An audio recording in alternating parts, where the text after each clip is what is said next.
अखिलेश यादव ने बहुजन समाज पार्टी की मुखिया मायावती पर 2019 के गठबंधन के बाद पहली बार हमला बोला है। हमारे साथ बातचीत के लिए मौजूद है बिजनौर से बसपा लोकसभा सांसद मलूक नागर जी। सर, अखिलेश यादव ने कहा है कि मायावती बीजेपी की बी टीम है और वो जेल में बंद हैं, जिसका जेलर दिल्ली में है। कहीं ना कहीं बीजेपी की ओर इशारा किया है। देखिए, स्वाभाविक प्रक्रिया है और अखिलेश जी से हमारे भी बढ़िया रिश्ते हैं, लेकिन अब तक वो चुप रहे।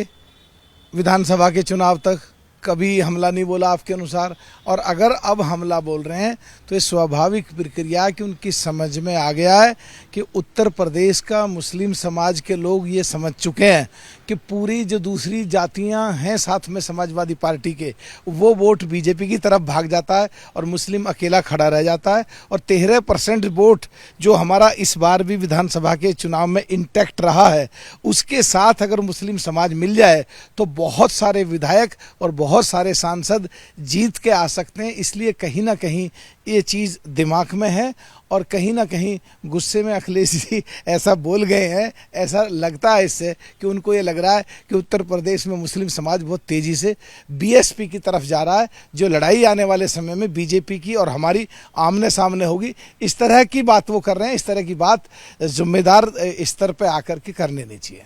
अगर बात करें तो आप ही के पार्टी के कोऑर्डिनेटर हैं आकाश आनंद जी, उन्होंने भी ट्वीट करके अखिलेश पे हमला बोला है कि वो एसी कमरे से बाहर नहीं निकलते हैं, और उनके अंकल भी यही बात, यानी कि आजम खान भी यही बात कहते हैं और चाचा शिवपाल भी यही बात कहते हैं। देखिए, मुझे नहीं पता, मैंने वो ट्वीट पढ़ा नहीं, कौन 2 बजे उठता है, कौन एसी कमरे में रहता है, कौन एसी कमरे से बाहर निकलता है। बट एक चीज़ बिल्कुल क्लियर है कि दलित समाज की कुमारी बहन मायावती की, जिनको वो देवी समझते हैं, वो 13% वोट इंटैक्ट है। और मुस्लिम समाज यूपी में ये समझ गया है कि अगर वो पूरी वोट इकट्ठी दे दें और जिस जाति के कैंडिडेट को बीएसपी या कुमारी बहन मायावती टिकट देगी, उसकी जाति मिलकर के लड़ाई हर जगह बीजेपी से आमने सामने बीएसपी की हो जाएगी।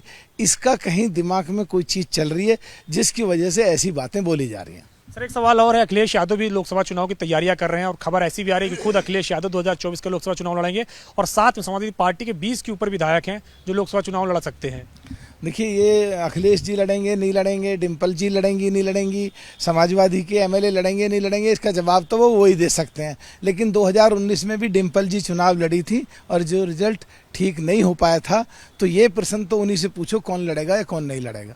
सर, एक आखिरी सवाल है। बीजेपी भी सर मिशन 2024 में जुटी हुई है और अब अपने तमाम सारे सांसदों का सर्वे करवाने जा रही है कि किस सांसद ने कितना बेहतर काम किया, किस सांसद ने परफॉर्मेंस खराब रही है। किस तरीके से बीजेपी के सर्वे को देखते हैं? देखिए, मैं तो इस तरह देखता हूं कि आप जैसे चैनल पे जो जिम्मेदार हैं और खास करके आपका एबीपी न्यूज़ उत्तराखंड और उत्तर प्रदेश, जिस तरह मैं अपना पूरा साल होने पे अपना रिपोर्ट कार्ड पेश करता हूं कि मैंने संसद में कितने मुद्दे उठाए, क्षेत्र में कितनी सभाएं करी, कितनी मेरी अखबार में खबरें छपी, कितनी टेलीविज़न में खबरें छपी और कितने मैंने अपनी जनसभाएं पूरे लोकसभा में की, तो इस तरह के रिपोर्ट कार्ड देश के सारे एमपीओं को अपने प्रेस के सामने, लोगों के सामने जारी करने चाहिए। हर साल जारी करने चाहिए थे, पीछे भी जैसे हर साल 23 मई को मैं जारी करता हूं।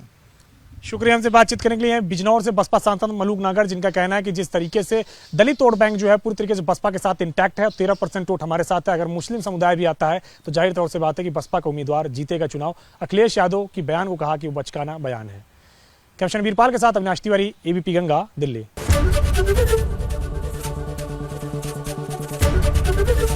एबीपी गंगा, खबर आपकी, जुबान आपकी।